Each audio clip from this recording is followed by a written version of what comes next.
Hello and welcome to episode 41 of the Access VFX podcast. And this is a new chapter special. We've not had one of those in a while. So to provide a bit of context for this episode, we've often spoken at great length historically, whether on this podcast or in our various Access VFX meetings, about the launch of a West Coast chapter or an LA chapter of AVFX. So as you know, we have Chicago, we have Montreal, we have New York, and it just felt like an obvious go-to, particularly bearing in mind the industry we all work in. So often those conversations started off with best intentions and everybody's really excited, and then for one reason or another they slowly kind of lost traction. So today I'm pleased and proud to announce that Access VFX West Coast launches today with Framestore's Kathleen, Ruffalo and the Mills and Hoang at the helm. So very exciting news. Big round of applause. This is going to be a very positive episode for us today. So before we get into kind of some questions and find out what you guys are up to, should we do more traditional intros? So I know I've kind of broadly introed Kathleen and Anne, but it'd be good if you introduce yourselves. So should we kick intros off first? So over to you. Let's start with Kathleen. Sounds good. Hi, I'm Kathleen Ruffalo. I am the US Recruitment Manager for Framestore's 3 studios, so LA, New York, and Chicago. I was based in LA for the longest time as the crew manager, and my role has since evolved to have this wider perspective of all 3 sites. Next up. Hi everyone, I'm Anne Hoang. I'm the head of people and culture for the LA studio, and I deal with all things retention, recruitment, and talent development and outreach, diversity, inclusion. Yeah, happy to be here. Thank you, Anne. I'm Brooke. I am the head of recruitment for Zoic Studios in Los Angeles and New York. I'm also helping out with production management right now, so got a little bit of everything going on at the moment. And currently I am in Long Beach, California. So glamorous. Yes. And finally, Katie. Hey everybody, I'm Katie Godwin. I'm a VFX recruiter. I'm doing it for about 10 years, mostly in the LA market. Currently recruiting for Luma Pictures in Los Angeles. They also have a studio in Melbourne, Australia. So yeah, happy to be here. Excellent. So we have 4 of you. You're representative of a bigger cohort of people, right? So we had an exploratory meeting. Are any studios absent today? Who are we missing? Studio-wise. Studio-wise, we also have Fuse Effects involved, as well as Pixamundo, and Digital Domain is pretty involved as well too. Just testing you. Yeah, good. So let's kick things off then. So we've only got about 45 minutes, standard kind of podcast rules. So let's get stuck into the meat really, which is why now? You know, why do you think Access VFX West Coast will be well received, and why bother? That is a question that I've personally been thinking a lot about. I've been aware of Access VFX for probably about a year and a half, right around when the Chicago office was getting kicked off, because I helped out a little bit in those initial conversations and was very aware of Framestore's involvement in the UK and all the amazing things that have been accomplished, and always kind of wondered why we didn't have one in LA, and was always kind of sitting back and waiting for that to come to me, I guess was my excuse. And Anne and I did actually talk about a year ago now at this point of trying to get this off the ground. And as you kind of mentioned in the beginning, it just didn't get traction for one reason or another. And I personally kind of took it upon myself, just in light of everything going on in the world, both with the pandemic as well as all the action in the US with Black Lives Matter, thought that now more than ever this is the time that we need this, because people are talking, and even more importantly, people in power and in positions of power and influence are listening. So it just seems like now more than ever was when we could really get this going, because everyone seemed to be hungry for making steps towards a solution. So, you know, I think that's why we needed to take the action to just get organized. And luckily, you know, everyone kind of responded in a very positive way of saying, yes, this is exactly what we do need. So I'm very happy to have all these other studios that have kind of joined the efforts so that we can start getting something off the ground and really moving this forward. But that's my initial answer to why now more than ever. There's lots of nods around the grid. Go on, Anne. I was going to say, I think this is something we've all been kind of interested in and implementing right now. I think it's great because there's been a pointed call to action, and we kind of want to spend our energy and attention to helping diversify the VFX community and just creative sector in general. And I think VFX, similar to other tech companies, have lacked in representation of women and people of color. So I think it's an important time right now. Yeah, and you mobilized really quickly. I mean, from that early conversation that Kathleen we had with Kat, who runs the New York chapter and or co-runs it. You know, shout out to Ryan and Colette, who moves mountains in Chicago. Yeah, the amount of emails I kept getting from Kathleen going, oh, you know, Zoic have just joined, and yeah, kind of this mountain of interest kind of kicked off, which was hugely encouraging. So you've alluded to a bit about what you hope to accomplish, but I'm really interested to have a conversation around what have you had a conversation about events, because it's really hard at the moment. We're all on lockdown. Does anybody want to kind of comment on the aspiration for the type of events that you want to run, whether remote or when we're all allowed back into public spaces? Let's take that one. I can take that. So as you said, it's a challenging time right now to figure out how to really get this initiative moving, because we can't do the more obvious ideas of like, let's host an event to bring everyone together and talk about it in person. But, you know, overall, I think the motivation for all of us on the West Coast and in this chapter is just to do something more impactful within our direct community. So we definitely want to work towards making more connections with the local area schools and other community organizations, where we can promote the idea of what the visual effects industry is all about and introduce this idea of these job opportunities and career opportunities that a lot of these communities might not be as aware of. I think some of these events will be potential to do virtually. So I am very hopeful that we can hopefully get something like that going, where maybe we do just a general presentation to introduce the idea by connecting and promoting this idea to some area organizations, summer schools, summer camps, things of that nature. Beyond that, I hope to start to do events that are supporting those that are already in our industry as well, because there's a lot happening with people in our industry and all industries at the moment that are struggling. And there's a way that we can give back as a group to the people that are having some issues as far as finding work and thinking about skills that they can potentially build upon to make them more marketable and re-enter the workforce if they've been recently furloughed or laid off. So anything from, you know, mock interview sessions that we could open up to both college age students or younger, as well as those that are already in the industry, to, you know, real reviews, things of that nature, I think are some of our initial ideas. I also believe that we've got a lot of amazing ideas amongst us, and there is so many grand plans, but trying to tackle everything one stage at a time and do what we can in increments, and hopefully momentum will continue to build, and it's, you know, just the beginning. Yeah, we're really focusing on the e-mentorship that Access Visual Effects offers, because that's such a easy way to really jump in and get going with being a part of this community. Yeah, and it's definitely a win. I mean, have you had much success with putting the word out already, pre-launch, or you're waiting to go live to get the word out? Yeah, I've had a lot of, I've mainly sent it out to my network, like on LinkedIn, and I got quite a few responses like, oh, this is so cool, I didn't know about this. So yeah, it's getting some traction.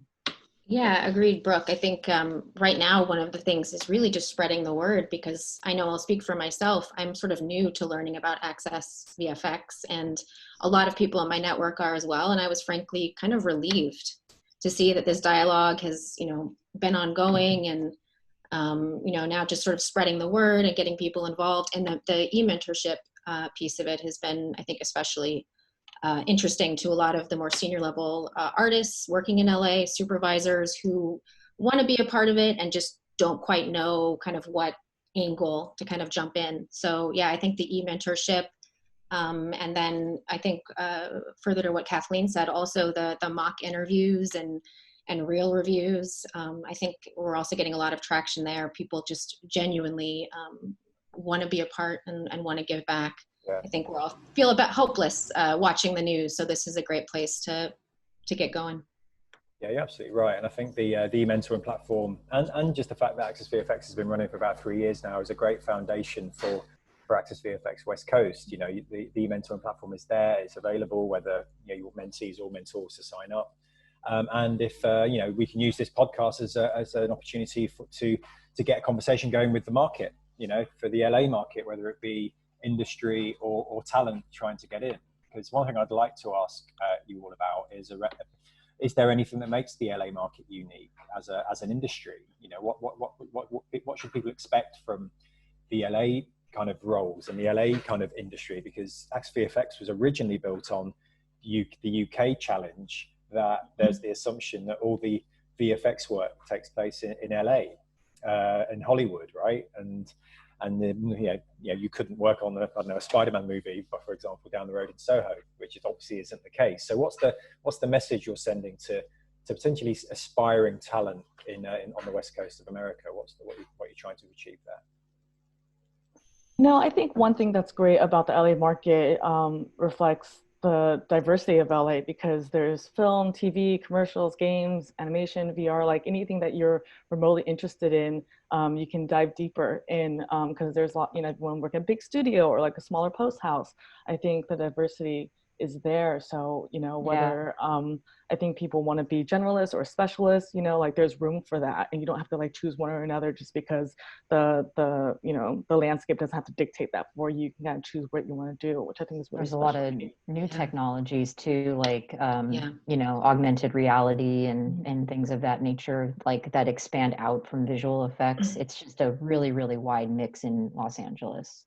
Yeah, and it's a resilient market as well. I mean, I know things seem a little bleak right now. Globally, there's not a whole lot of hiring going on, and that includes LA. There are a few roles to fill here and there, but by and large, I think a lot of candidates might be looking on LinkedIn and not seeing a lot of job postings and things like that. But I'd like to say, don't be too discouraged. The LA market's been through a lot of change with feature films, for instance, kind of going elsewhere, and commercials and games kind of becoming the new normal.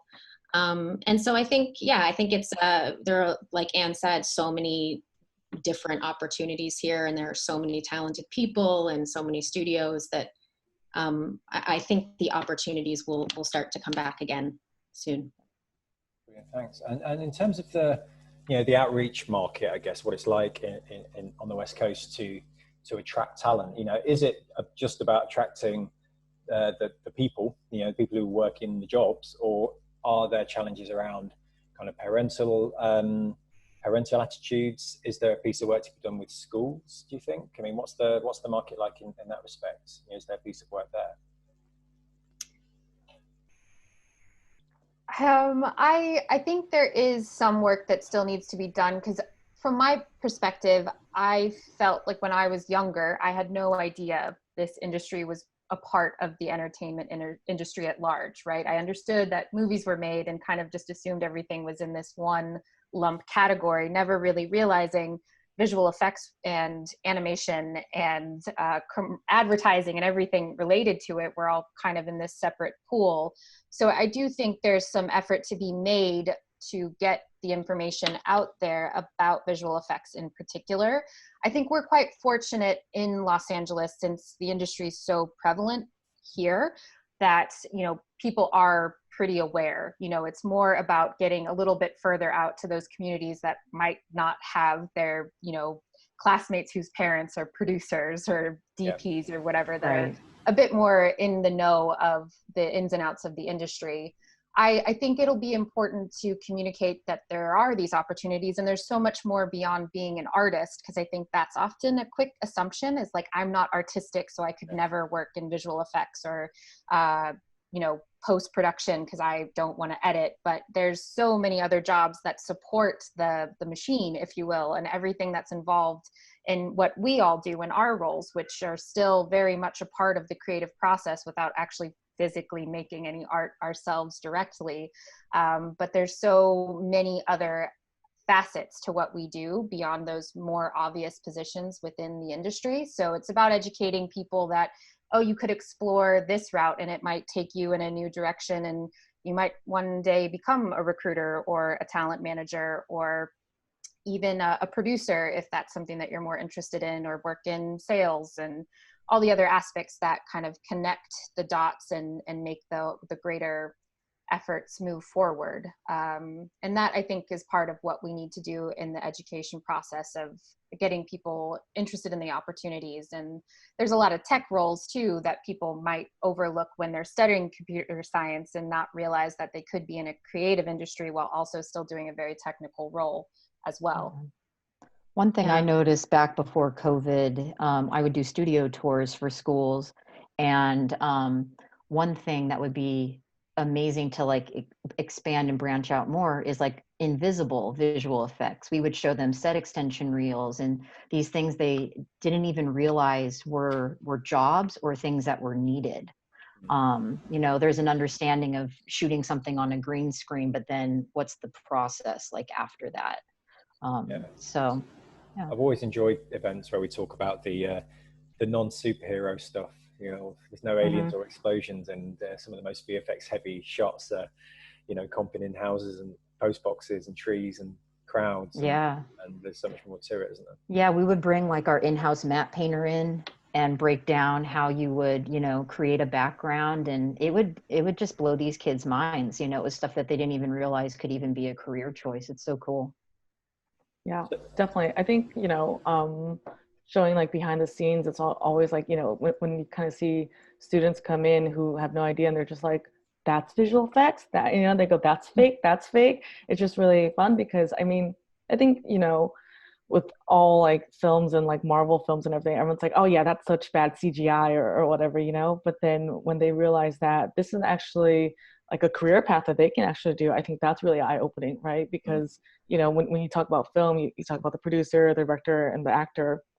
And then there's so many, you know, when you watch credits in films, there's so many more names that contribute to the project. And I think like providing, you know, obviously access and opportunity for people to see that this is a career, I think is really important. Yeah, and I think also further to everyone's point here, I think, you know, highlighting that even if you aren't artistically gifted, as I mean, I am not, but I wanted to be a part of what was going on and sort of making these beautiful images. And I think, you know, if you're not into computer science and you're not you know, in art school, I think there are also avenues for you in production and operations, especially as studios start to kind of transition back into possibly working back in the studio operations roles and, you know, kind of more strategic type roles, technical kind of systems, infrastructure type roles will become more, I think, in demand. So I think, yeah, just highlighting all of the different ways that you can get into visual effects, even if you, absolutely, you know, aren't into computer science or. I went to school for film and thought I would be in production design, and I'm recruiting in visual effects. Yeah, I was a history major, so yeah, it's it's pretty cool. It is cool. So what are the routes in then? Because we've spoken about creative roles, production, you know, talent. You don't know where your career is going to take you. If anybody from particularly the West Coast kind of talent pool who are hopefully listening to this, what advice would you give them in terms of how they can at least start their career? Because not everybody has the benefit of going to expensive colleges and universities, right? So how do you change that game and start to attract people from a more non-traditional backgrounds? That's a really great question. I mean, my perspective on how anyone can be successful, especially in the artist roles within visual effects, is it has to be something that you're incredibly passionate about. You know, the school that you go to helps, obviously, because you're going to get the training that's going to set you up for success to easily transition into working in a large scale production facility. But I'm not necessarily super hung up on that when I recruit to be like, I want students that came from only these schools. I am always very inspired by those that are self-trained and self-taught. And given the amount of information that's out there with the way the internet and people set up tutorials and things like the e-mentorship program itself, you know, there's so much out there that can help you build up on these skills and learn these new software packages and different kind of tricks of the trade, if you will, without having to spend a ton of money on, you know, a formal education.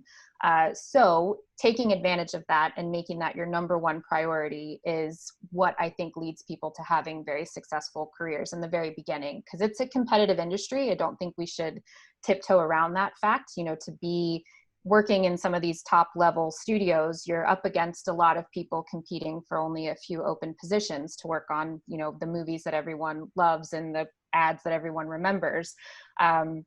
So it is important to be passionate about it, because you're going to work long hours. I mean, you've said this in other podcast episodes of like the realities of being in this industry.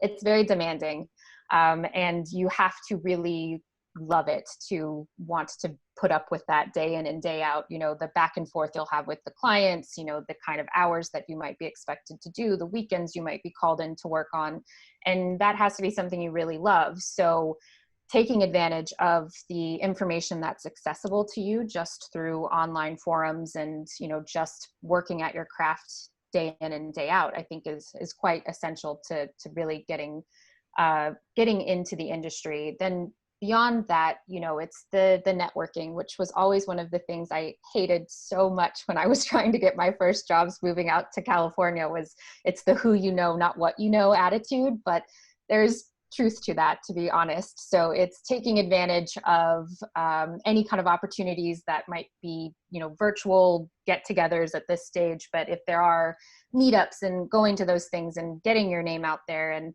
connecting with recruiters and people in the industry on LinkedIn, sending messages, again, those e-mentorship programs, things like that, just where you get to know more people, because it does help so much when someone says like, no, give this person a chance. So that's, I think, another really important thing to put a lot of effort in when you're first trying to get into the industry.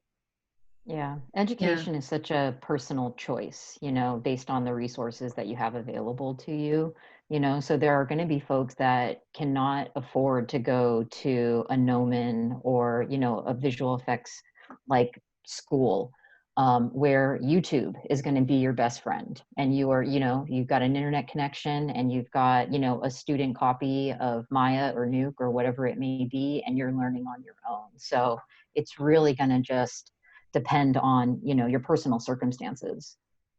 And I think also further to Kathleen's point about networking, you know, I know a lot of supervisors that have passed on candidates to me because they, you know, they wrote them a message on LinkedIn and shared their student portfolio, or they were, you know, they asked a question in a forum and, you know, the supervisor saw it and answered, and they started a dialogue from there. You know, it's, of course, I encourage you to reach out to recruiters, but, you know, it's also a good idea to maybe get a list together of the studios that you like, or, you know, that are on your wish list of places to work for, and then maybe look up the supervisors that are working there and, you know, try to reach out to them, send them your student work and say, hey, you know, whenever you have a moment, if you could take a look, I'd greatly appreciate it. Sometimes they won't have time, but, you know, sometimes they may, and you might get lucky. So, yeah, I think networking is a huge chunk of it, and also getting involved in the forums and maybe taking a class through, you know, if you're on the effects track, look at side effects. They have a lot of supervisors that are still very active within that side effects community. And then I know we've talked about Animation Mentor is also a great one. So yeah, I think it's networking and taking advantage of some of those free resourses is a great way to start.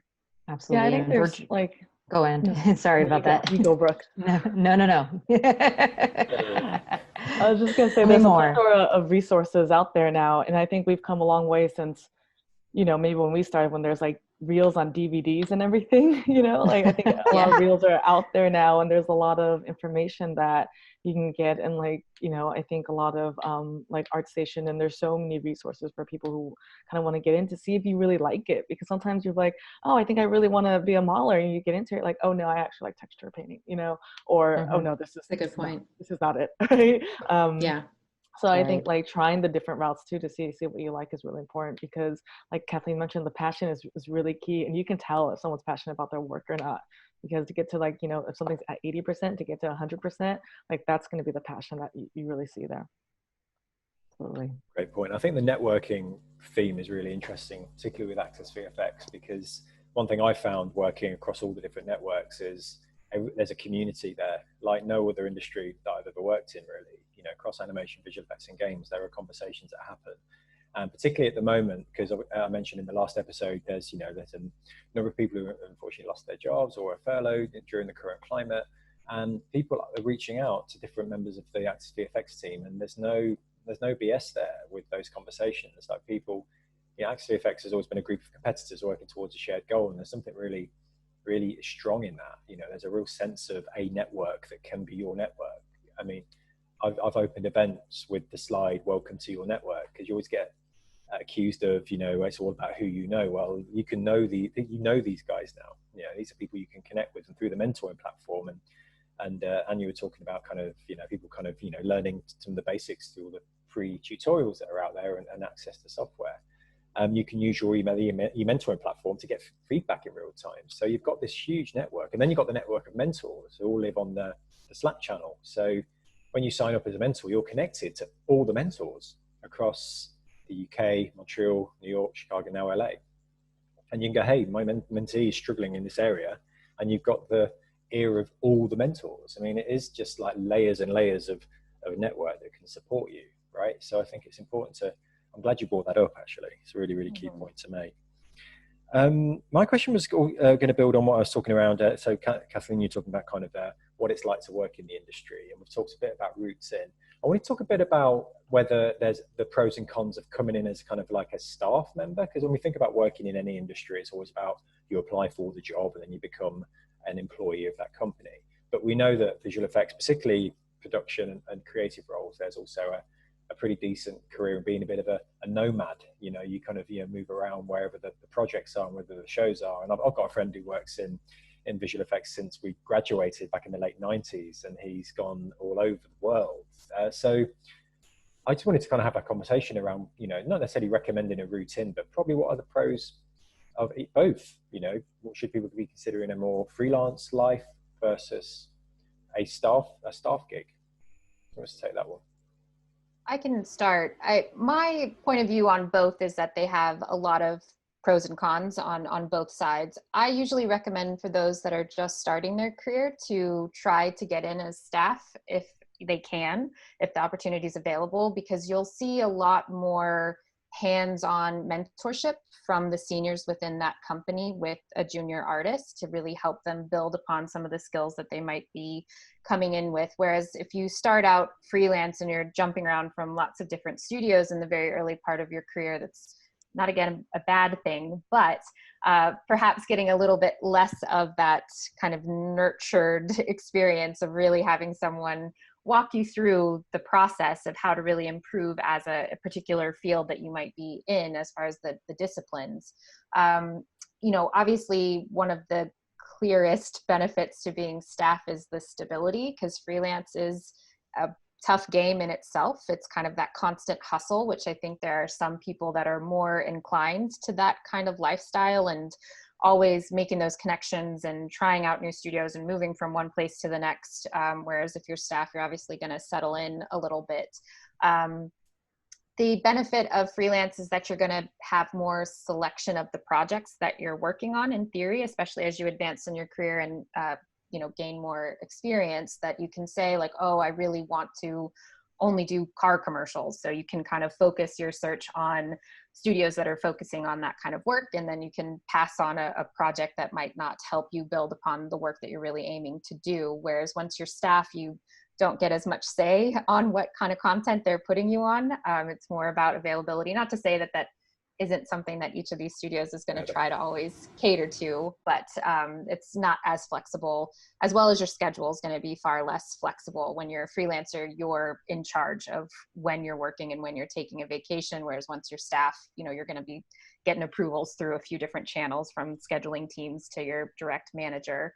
But I think both I mean, our industry in particular is quite unique, and creative industries in general are, that this whole freelance work lifestyle is an option.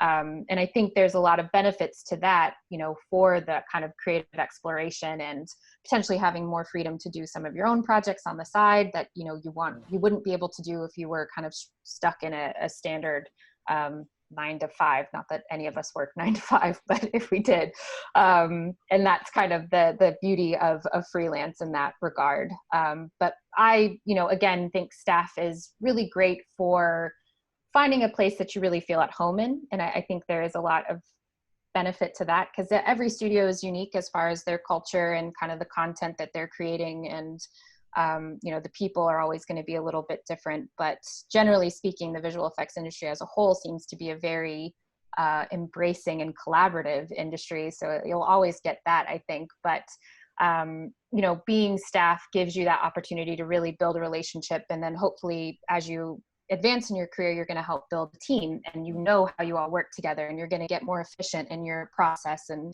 executing tasks. So that's where some of the benefits lie there as well. Yeah, and I guess it doesn't restrict movement either, does it? If you are staff, there's an assumption that if you're a freelancer, you're free to go from show to show to show.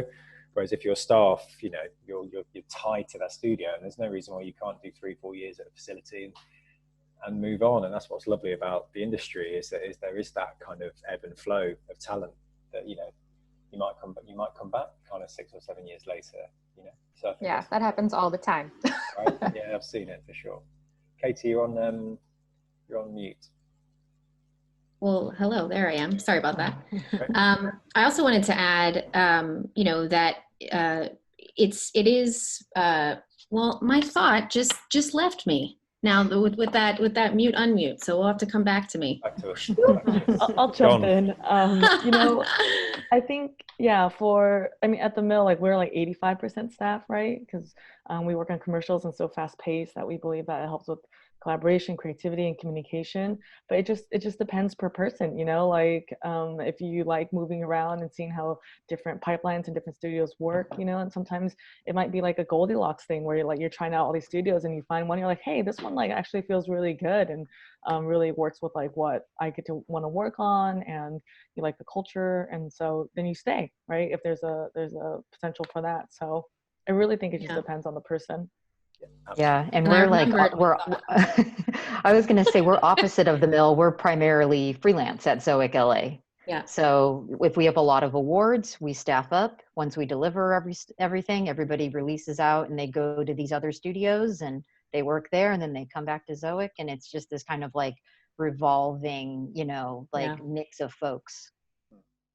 Yeah, and I further to that, I mean, I would say, don't be discouraged. I know a lot of the studios that I've worked in, you kind of get that initial like 3 months freelance trial offer, where, you know, it's they kind of want to see if things work out. They want to see if you're happy.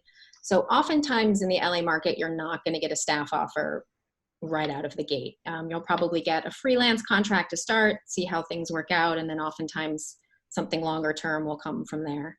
And then, yeah, there are benefits to both.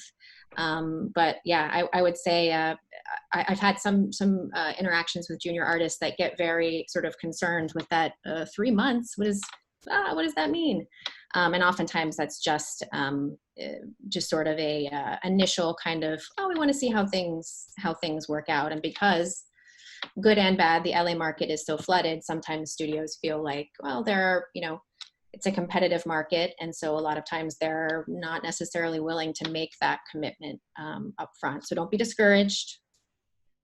So on the discouraged piece, actually, I wanted to talk about what the world. No, I'm not going to end the podcast on discouragement. There are people across the world who are concerned about, not just the visual effects industry, all industries really, in terms of what the future of the industry looks like post lockdown, right? So what's the talk of the town in LA? What are people saying about, you know, what does it look like once all this blows over? What can people expect? Will there be more people working from home? Will you be able to hire people from further afield because you don't expect them to be in the studio? I mean, what's the lay of the land? Yeah, I think the LA market's kind of grown now, and I think it's more global than it ever was before, because As far as I know, everybody's working from home. I don't know of any studio in LA where they have people in studio, maybe the odd producer here and there. But the artists and everybody, they're all working from home. And I think it seems to be working out. I'll speak just for Luma's. It's working very well. And I can see where I think eventually, because of secure work, there will be a presence back in the studio. But I think more than ever before, where remote work in LA was like, no, you must be in studio. Now it's kind of a whole new world, and supervisors are looking at candidates in Eastern Europe that they weren't really able to consider in a meaningful way before. So yeah, I think it's growing, if anything. I think clients are seeing that their work is secure, like everybody had to move remotely really quickly and, jump on everything and go. And I think they're really seeing that, like, this is an option, Yeah, agreed. So it'll be a blend, I think, eventually. I think it'll be a mix of people, working remotely and people going in. But I think for the time being, everybody's pretty set with where we're at. I agree. Yeah, and just to elaborate on everything Brooke and Katie said. So, I do think we've experienced a slowdown, which I think is kind of an obvious statement to make about what's happening in the LA area.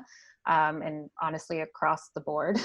I mean, film is still have quite a few projects that they already had in-house that they're still delivering. So that's kept a lot of those divisions very busy. Same with some television work, but anything new is obviously paused. So that has that kind of knock-on effect for us in visual effects. So, I'm very optimistic, and I think all of us are, that things will start to just get better, because we experience these kind of ebbs and flows in visual effects throughout the years, as Katie kind of alluded to earlier in the conversation, that we've always been a bit resilient. There's things that change with, what kind of work is happening in what area, and there's always some sort of kind of reassessment and recalibration to kind of, match the needs of the industry and the demand from the clients, wherever you are. So, the remote work, I think, is opening up a lot of doors and kind of opening up our clients' minds to the idea of that we can be a little bit more open to working with people in different areas. I think it's expanding on a lot of the skills that a lot of our studios have of working cross-site anyway, because a lot of us have, studios in multiple locations where we're still working on the same content together, but now pushing that beyond that and saying, okay, we'll work with individuals in their homes. I think individuals are learning if they like this remote work setup themselves, because there's so much that you miss from that kind of instant collaboration and interaction with your teammates when you are set up in your own silo at home. Obviously, connectivity can be a problem and not something that everyone easily has access to depending on where they live. I mean, Los Angeles is obviously a very big metropolitan city, so typically people have pretty good internet access wherever they may be, but still that's an issue, and that has an impact on our schedules and our bottom line in this industry. So something that's quite important to think about. I'm very hopeful that this will help with the idea of a work-life balance, because especially LA too, it's huge. So people live all over. So there's so many conversations we have with people interested in working with you that are like, but the commute's going to be an hour and a half driving each way, because our public transportation is not what it is in some of the other major cities. So that's something people really factor in when they're determining where they want to work. So I'm hopeful that with some of the advancements that we're making in this whole remote setup now, we can apply to the future and say, okay, well, maybe you can work 3 days from home and you come 2 days in the office, or whatever that balance might be, to help ease up on some of that commute that makes the work-life balance so much more challenging in Los Angeles in general. And then connected to that is the parking situation, because all of our studios are in areas where parking is miserable in Los Angeles. So that adds on to that stress each day when you're coming into the office and there's nowhere to park, or when you get home, there's nowhere to park on your street where you live. So again, those are the pros that I see coming out of this whole situation of us having to be remote. So I'm hopeful that that will be one of the things that we can start considering a bit more seriously. I think beyond that, on some of the other topics of, you know, people coming in from around the world, we're obviously going to see a bit of a squeeze on that in the short term in the United States. You know, our visa process has always been one of the more challenging ones of all the countries in the world. And it's only getting a little bit tighter as it is with the current climate and our current administration. So, you know, I think that's going to have some more restrictions, and we're all trying to respond in kind to how we consider what candidates we can work with. And it's something for the individuals themselves to think about, because it's a lengthy process. I mean, what used to only take 6 to 8 weeks is now taking more like 12 to 16 weeks to process, which is a really long time to kind of be in limbo of like, am I going to be moving? Am I working here? So that's tough. But, you know, again, erring always on the side of optimism in my mind, you know, we'll be able to push through that. But I do think you'll see a little bit more restrictions on studios being willing to kind of deal with those kind of visa issues, as well as relocation, just generally speaking, especially as moving around right now is just a bit hard. So, you know, if they're able to work with you remotely, say you're based in New York, but the project's in LA, you know, that's something that hopefully they can keep doing. But in line with that as well, sorry, I'm talking a lot, everyone, but in line with that as well, you have to think about the content that the studios are working on, because sometimes there's tax incentives associated to the work that they're producing. I think Brooke and Katie and Anne can probably speak to this as well. Like there's a state tax incentive in New York right now for some television work. So there's opportunities there, but you have to be working in New York. So that's where there's those restrictions on being able to work with somebody that's in Canada or in California or wherever, where yes, you can be remote because we're all remote right now, but technically you still need to be in that state. So all of those things still have to be in consideration during this kind of remote time. Even though there's a lot more flexibility, and, you know, obviously technology is improving constantly with telecommunication and video communication, and, you know, the way that media is moving and how quickly it's able to do so, that makes it all easier and more reasonable to do this remote setup. There's still that kind of necessity of location regardless as well. Thank you, Kathleen. We're almost out of time, but we're not going to finish there. I want to build on the optimism piece, because this is incredibly exciting. I keep forgetting, you know, when we get into these conversations on these podcasts about the roles and the routes in, it's easy to forget that this is the launch of Access VFX West Coast, which is a huge deal, right? So I wanted to ask all four of you, and this isn't in the preordained questions that we shared, because, you know, these things don't happen organically, is, you know, why, for anybody listening to this, right, whether they're, you know, I'm thinking people based on the West Coast, right? Parent, teacher, young person, old person, anybody who's interested in our work and this industry. Why should people be excited about the launch of Access VFX West Coast? Why is this massive? Who wants to take it? Come on. I'll start. Oh, go ahead. You know, I was gonna say, like, I think this is really exciting because we're trying to provide a space for diversity, equity, and inclusion, and working together to further our collective impact, you know, I think is going to be so much more than what we can do individually. So I think, you know, it's really great. Like the Mill's really excited to be part of this team and helping lead the effort for the West Coast, because, you know, we're trying to become a force for long-term change. And we want more people to be aware that visual effects is in their backyard. You know, wherever you are in LA, there's studios from, you know, in the Valley to in downtown to the West Side. And I think, you know, we want to be a part of providing that and letting people know that this is a viable career that, you know, merges art and technology together. And, you know, talking about doing talk screenings and workshops, and now that everyone is kind of virtual now, and like bring that to the virtual space as well. I think that's going to be really important too. I used to always say that, you know, if there's ever a career day, I will always volunteer for it. And someone's like, cool, can you do the LA Public Library one next month? I was like, sure, you know. So I think like for us collectively to do that is really exciting for us. And this is just like the, you know, the jump off point. Yeah, I think it's great because LA, as we've touched on several times, is a very competitive market.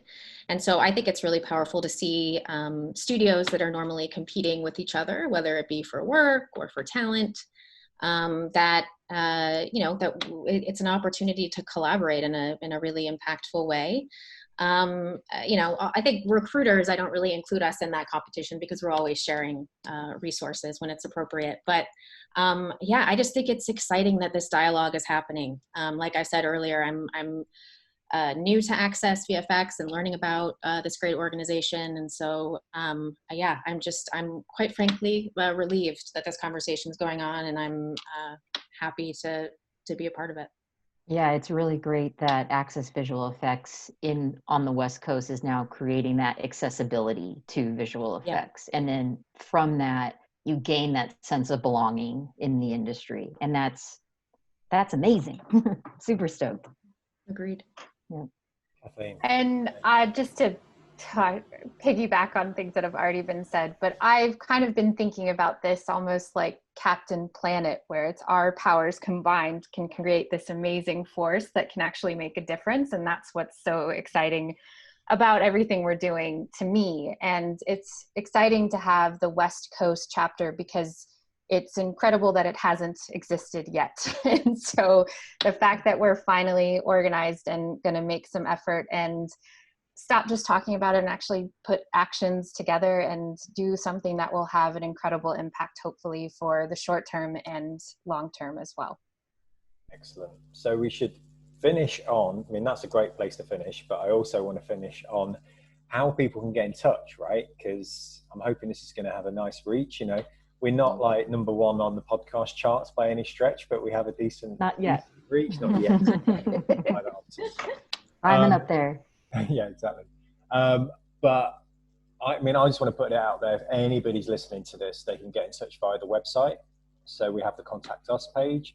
You can email me directly at simon@accessvfx.org, and I can forward up the emails on to Kathleen and the team. So there is a mechanic there. It's not like an empty gesture. If you want to get in touch, whether you're somebody who has an idea for an event, an educational establishment, if you want to get involved as a mentee, I think the mentoring program's there. And the URL for that is www.accessvfx.org/mentors. So that's the one-stop shop for individuals who want to mentor. But if you have a question about the launch of Access VFX West Coast, or you're a studio who wants to join forces with the new Avengers in LA, then please get in touch as well. So I just wanted to kind of put those call outs. And if you want to sponsor anything, because the e-mentoring platform doesn't come for free for us, you guys get it for nothing. Anybody who wants to be a mentee or mentor, get it for free, but we need funding for it. So as we're growing the program, it's important that anybody listening out there who wants to support the movement, then I've given the details. Again, that's simon@accessvfx.org. It's an open book for sure. But does anybody want to kind of throw in any final words? Because ultimately this is your podcast. This is your launch podcast. So has anybody got any parting words before we wrap up? Am I asking for too many final words here? Because I'm excited. Because I get excited. It's a thing. Yeah, I don't have any final words. I have to say, though, I will say I'm very excited that this is a all women recruitment panel. Yeah. It's fantastic. But yeah, I'm hoping, as we continue through this, that there'll be more opportunities to get more voices from the LA recruitment team on this podcast. And yeah, just get excited. I'm really excited to be a part of this group, especially with these great gals. Yeah, with our powers combined, we can do anything. Exactly. Captain Planet. I guess I just want to say thank you for everything you've done ahead of us, Simon, to give us this opportunity to really get this launched, because I would have had a much harder time to build this from absolutely nothing. So I'm so appreciative for everything Access VFX has already established to let us really kind of springboard off of that, and to just say it's only the beginning. So really do hope that others kind of get in touch that want to get involved. And I can't wait to see all the great things that we'll do for years to come. Exactly. It's a historic day. And anybody listening to this or watching it, please share it. Get it out, because we want to spread the word. It's a big, big day.